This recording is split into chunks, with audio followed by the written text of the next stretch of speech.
What legacy does this Pope of the people leave the world? He was a unique papacy, never seen before. The first Latin American, the first Jesuit, a pope with a humble persona.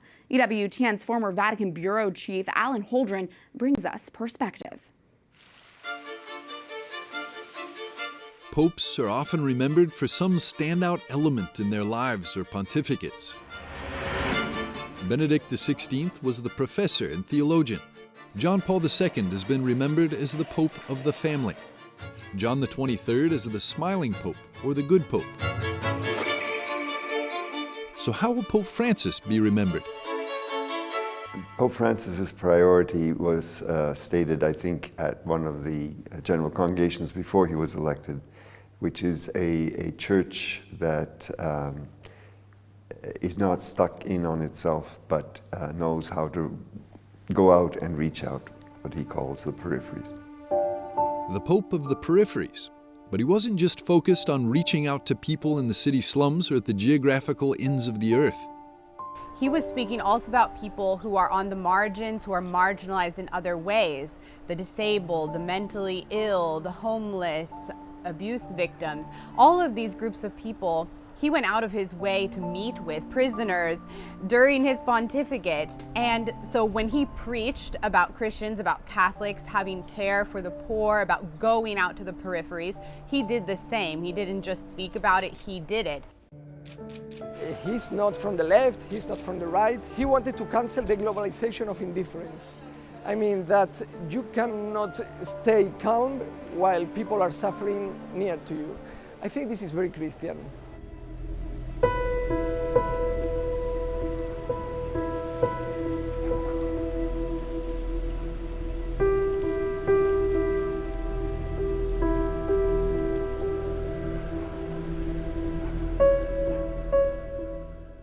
And as the whole world suffered at the outset of the COVID pandemic, it was Pope Francis who encouraged us all through it.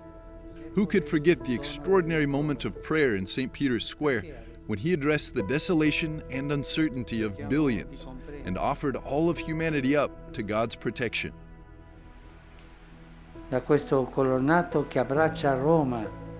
From this colonnade that embraces Rome and the whole world, may God's blessing come down upon you as a consoling embrace. Lord, may you bless the world, give health to our bodies, and comfort our hearts. From his pulpit here in Rome, but also during his travels around the world, he instructed, he counseled, and he prayed, never missing an opportunity to proclaim God's unbounded mercy. Judging that attention to those most in need, people have long referred to him as the Pope of Mercy. Pope Francis based many of his actions and activities in the corporal and spiritual works of mercy. He constantly comforted the sorrowful, reached out to the poorest of the poor, visited the sick, and those in jail. Pope Francis made the unexpected decision even to call an extraordinary Jubilee Year of Mercy for 2016. And on the occasion, he also sent out missionaries of mercy, priests given a special mandate to go out in his name to preach mercy and especially to hear confessions and bring God's forgiveness to the people. Father Roger Landry was one of them. Being a missionary of mercy has given him the chance to gauge the legacy of Pope Francis among the people. I think Pope Francis' inheritance will be threefold. First, it's going to be his priority for mercy, which he showed in terms of his own personal life as well as in sending out the missionaries of mercy and calling a Jubilee for Mercy. The second is not forgetting anybody. He really cared about those on what he called the existential peripheries, and he focused on them perhaps even more than those on the center. And then third, I think he will be known for what he said to the youth of the world in Brazil in 2013. He encouraged them to go out and hacer lío, Spanish for make a mess. And he has caused a little confusion himself by some of his decisions, as well as by some of the things that he hasn't paid attention to. And so whoever his successor is will have to bring a little bit of order to the lío, or to the chaos that Pope Francis himself promoted. The Pope of Mess. Some say he was just a shepherd, leaving the 99 to go after the one lost sheep. once I asked the Pope if he was worried that the fact that he was speaking mainly to the ones who are far away and that the ones who are closer feel a little bit alone. And he said, well, if the people are really closer, they are happy that I'm speaking with the ones that are far away.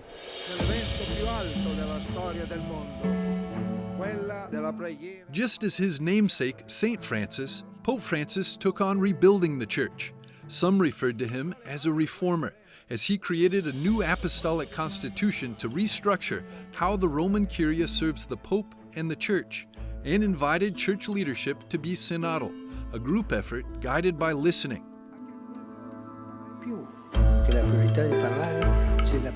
And his changes weren't just structural, they were meant to reform hearts.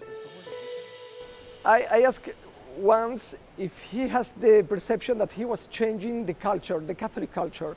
And he said that all the lay people, especially the lay peoples who are Catholic, change the culture because they give hope and they give perspective. And I think that this is what he was trying to say with his pontificate, to give hope and also to give a long perspective, not only a perspective of today.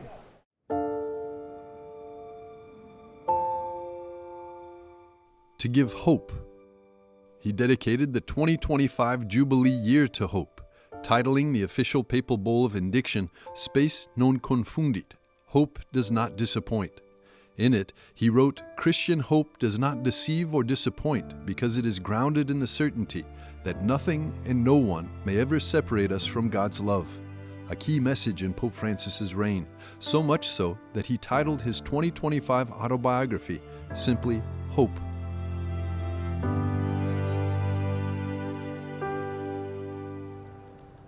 Hannah Brockhouse covered most of his pontificate as Catholic News Agency's senior Rome correspondent, studying him day in and day out for the better part of a decade.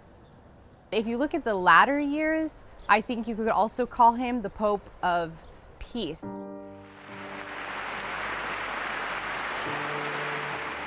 He focused a lot on messages of peace. He made many appeals for Ukraine during the conflict with Russia. And he was also the first pope to visit Iraq, and he was also able to set foot in the Democratic Republic of Congo. That was really important to him. There, in both places, he gave really important messages of peace, and even just by being in those places, a strong message of peace. His emphasis on a synodal church, and I think his emphasis as well on ecumenism, on Christian dialogue, interreligious dialogue, I think he made some huge strides in those areas and in unifying the church and bringing us one step closer, hopefully, to being unified in those areas. In other areas, people may feel more divided over some of the decisions Pope Francis made. The Pope of Unity. He hired Argentinian Marcelo Figueroa as the first Protestant columnist in the more than 160-year history of the Vatican's newspaper. He's a pope that opened himself in a productive, exciting, determined way, with Parrhesia, as he says, to the true encounter with Christians of other faiths, with the Muslim, with the Jew, with indigenous peoples, with all religions. And really, he had such a great impact that he will perhaps be remembered as the most important ecumenical, interreligious, and intercultural figure in the history of humanity.